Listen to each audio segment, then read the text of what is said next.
안녕하세요. 기술주 투자. 관심 있는 분들이라면 요즘 더 트레이드 데스크 이 이름 많이 들어보셨을 거예요. 이게 그 프로그램 광고 분야. 그러니까 뭐랄까 자동화된 기술로 실시간 광고지면 사고 파는 그런 분야의 선두주자잖아요. 근데 2025년 들어서 이 회사 주가가 50% 넘게 확 빠지면서 많은 분들이 이거 대체 무슨 일이지? 하고 궁금해 하시더라고요. 그래서 오늘 저희가 이 더 트레이드 데스크가 지금 겪고 있는 어려움, 그리고 또 그럼에도 불구하고 왜 2026년에는 반등할 거다 이런 기대가 나오는지 그 속사정을 한번 깊숙이 좀 들여다보려고 합니다. 왜 주가가 이렇게 빠졌는지, 또 앞으로는 어떨지 여러분과 함께 파헤쳐 보겠습니다. 자, 이걸 한번 자세히 볼까요? 우선 지금 상황부터 좀 짚어보죠. 2025년 2분기 매출, 이게 6억 9,400만 달러.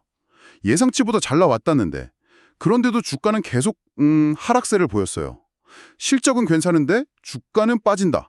이거 좀 이상한 신호 아닌가요? 투자자들 입장에서는 되게 혼란스러울 수밖에 없을 것 같은데요. 네, 바로 그 지점이 핵심입니다. 그러니까 겉으로 보이는 실적 발표만 보면 괜찮은데 싶은데 주가가 빠진 데에는 좀 더 깊은 이유가 있는 거죠.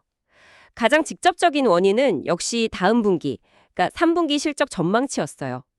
회사에서 내놓은 3분기 매출 전망이 7억 1,700만 달러였는데 이게 시장이 기대했던 7억 2,200만 달러에는 살짝 못 미쳤던 거죠. 아, 정말 약간의 차이인데도 시장은 엄청 민감하게 반응했군요. 네, 맞아요. 특히 이런 성장주 같은 경우에는 그 기대치에 부합하느냐, 이게 굉장히 중요하거든요. 게다가 그 조정 이비다 마진율 전망치라는 것도 기존 39%에서 38.6%로 이것도 뭐 수폭이지만 하향 조정됐어요. 잠깐만요. 여기서 조정 EBITDA 마진율, 이게 정확히 어떤 의미인가요?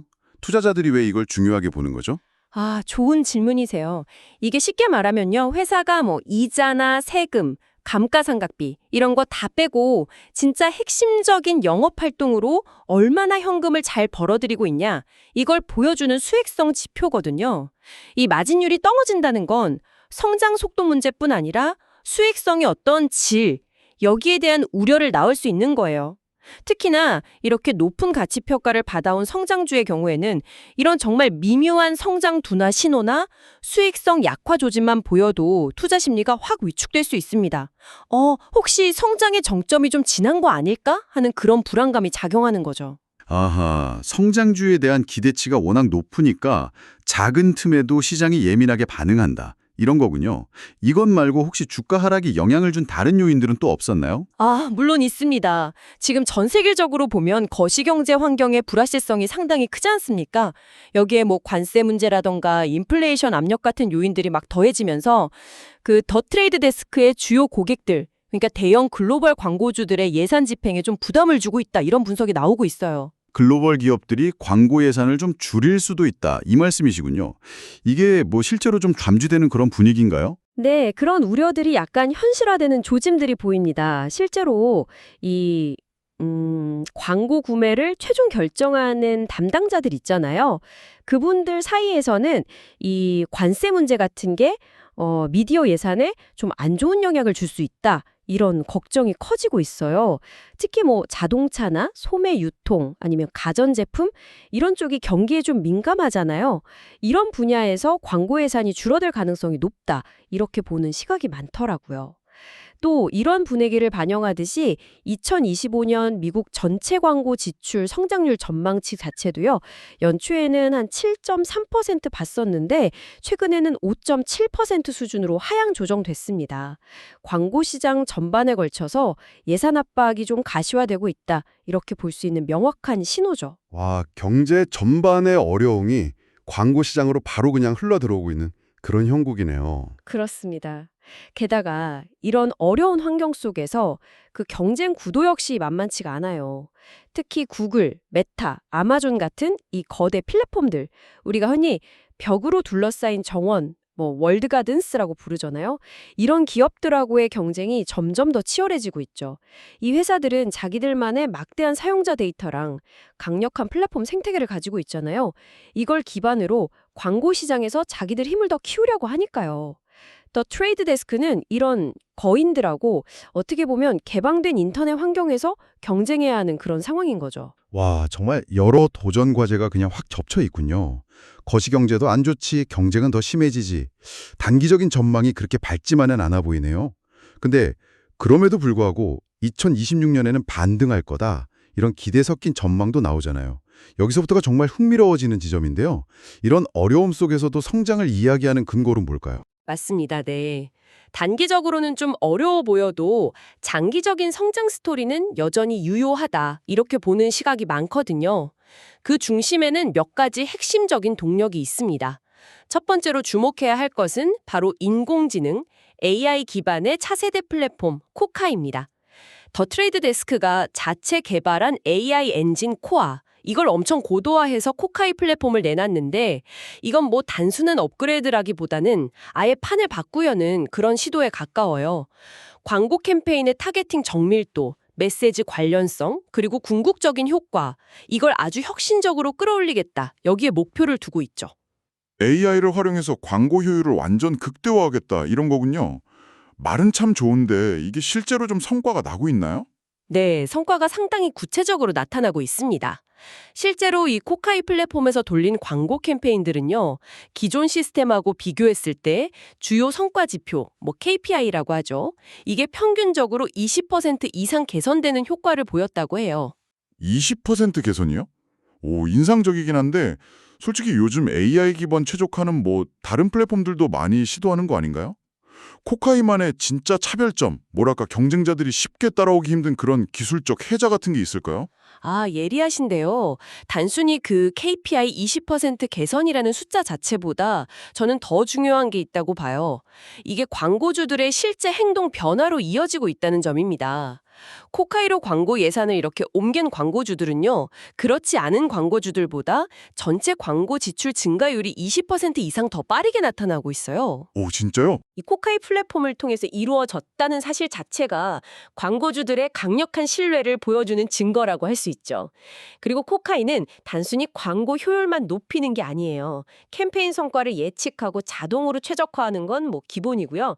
광고주랑 매체사, 또 그 중간에 있는 중개자들 간의 복잡한 거래 관계를 예측하고 어떤 광고 매체, 그러니까 채널에 광고를 내보내는 게 가장 효과적일지 결정하는 거 Supply Path Optimization이라고 하는데 이런 것까지 지원합니다.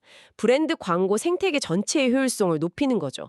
궁극적으로는 브랜드들이 더 깊은 고객 관계를 맺고 더 높은 광고 투자 수익률, ROI를 달성하도록 돕는 핵심 기술로 자리 잡을 가능성이 높다고 봅니다. 와, AI 기술을 정말 제대로 그리고 아주 깊숙하게 활용하고 있다는 느낌이 드네요.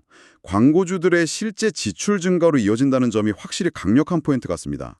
이게 첫 번째 성장 동력이었다면 두 번째는 뭔가요? 두 번째 성장 동력은 바로 커넥티드 TV, 그러니까 CTV 시장의 폭발적인 성장입니다. CTV는 뭐 아시다시피 스마트 TV나 스트리밍 기기 통해서 인터넷 기반으로 TV 콘텐츠 보는 환경이잖아요.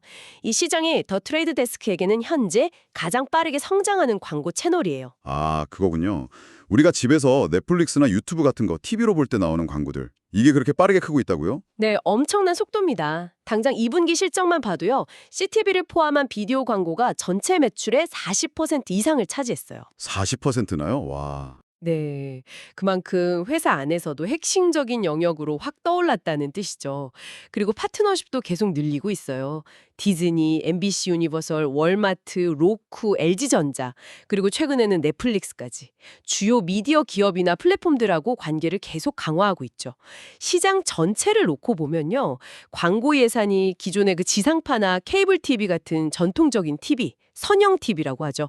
거기서 CTV 쪽으로 이동하는 엄청난 흐름이 나타나고 있어요.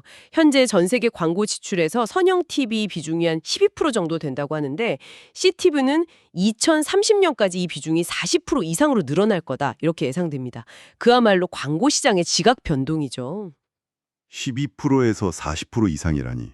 와, 이건 정말 엄청난 변화네요. 거의 광고 시장의 무게중심 자체가 옮겨가는 수준인데요.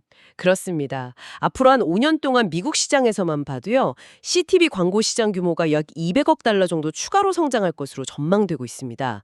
근데 트레이드 데스크는 이렇게 빠르게 재편되는 CTV 시장에서 초기부터 아주 강력한 입지를 구축해 왔거든요. 그래서 이 성장의 과실을 상당 부분 가져갈 수 있는 아주 유리한 위치에 있다. 이렇게 평가받고 있습니다.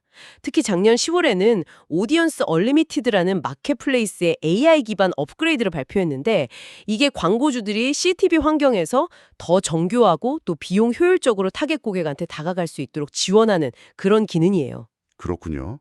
CTV 시장의 성장이 더 트레이드 데스크에게는 정말 놓칠 수 없는 아주 큰 기회겠네요. 자, AI 기술 혁신 코카이하고 폭발적으로 성장하는 CTV 시장. 이렇게 두 가지 강력한 성장 엔진을 확인했고요. 그렇다면 세 번째 동력은 뭔가요? 세 번째로 주목할 부분은 투명성 강화를 위한 노력입니다. 더 트레이드 데스크가 오픈 패스나 딜 데스크 같은 새로운 서비스들을 내놓으면서요. 자기 플랫폼 안에서 광고 거래 과정이나 가격 책정을 더욱 투명하게 만들려고 하고 있어요. 투명성이요? 이게 왜 중요한 성장 동력이 될 수 있죠? 뭐 광고주한테는 좋은 건 알겠는데 이게 회사의 성장으로 어떻게 연결되는 건가요? 이게 프로그램 광고 시장이라는 게 기술적으로 워낙 복잡하고 여러 중간 단계를 거치다 보니까요. 광고주 입장에서는 자기 광고 예산이 실제로 어떻게 쓰이는지, 최종적으로 얼마의 비용으로 어떤 매체에 노출되는지 이걸 명확히 알기가 어려울 때가 많아요. 그래서 종종 깜깜이 시장이다 이런 비판을 받기도 하거든요. 오픈 패스 같은 경우는 광고 매체사, 그러니까 퍼블리셔가 광고주가 특정 광고 노출에 얼라를 낼 의향이 있는지 정확히 알 수 있게 해주고 반대로 광고주한테는 자기가 사는 광고 지면, 미디어 인벤토리에 대한 명확한 정보를 딱 제공하는 거예요. 서로 정보를 투명하게 공개해서 거래 신뢰도를 높인다 이런 거군요. 약간 부동산 거래할 때 실거래가 정보가 투명하게 공개되는 거랑 좀 비슷한 효과일까요? 네, 정확한 비유십니다. 신뢰가 쌓이면 당연히 거래가 더 활발해지겠죠. 딜 데스크는 여기서 한 걸음 더 나아가서요. 매체사랑 광고주 간의 거래 조건을 실시간으로 최적화하고 양쪽 모두에게 더 유리한 거래 기회를 찾아주는 역할까지 합니다. 이렇게 개방성이랑 투명성을 강조하는 전략은 이 복잡하고 좀 불투명한 시장 환경 속에서 광고주하고 매체사 모두에게 여기는 믿을 수 있는 파트너구나 이런 인식을 심어줄 수 있습니다. 이게 장기적으로 보면 구글이나 메타 같은 그런 거대 플랫폼들하고 차별화되는 아주 중요한 경쟁 우위가 될 수 있다고 보는 거죠. 그렇군요. AI 기술 혁신, 폭발적인 CTV 시장 성장 기회, 그리고 시장의 신뢰를 얻기 위한 투명성 강화 노력까지 단기적인 어려움에도 불구하고 장기적인 성장 동력은 확실히 갖추고 있는 것처럼 보입니다. 자, 그렇다면 현재 주가 수준은 어떻게 봐야 할까요? 50% 이상 하락했다고 했는데 혹시 이게 매력적인 진입 기회가 될 수도 있을까요? 여러분도 아마 이 부분이 가장 궁금하실 것 같은데요. 네, 가치평가 그러니까 밸류에이션 측면에서 보면 좀 흥미로운 지점이 있습니다.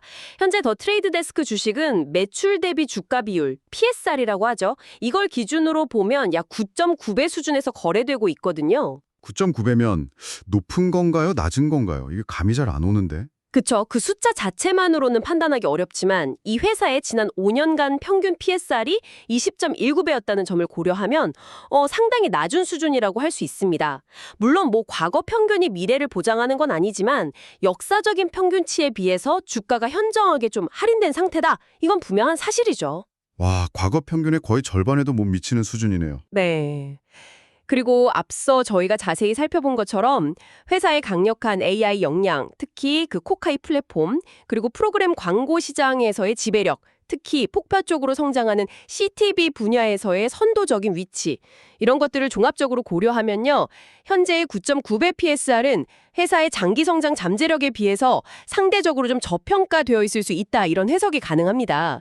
물론 투자 결정은 항상 신중해야 하지만 현재 주가 수준이 매력적으로 보일 수 있는 근거는 충분히 있는 셈이죠. 재무 건전성도 좀 괜찮은 편이에요.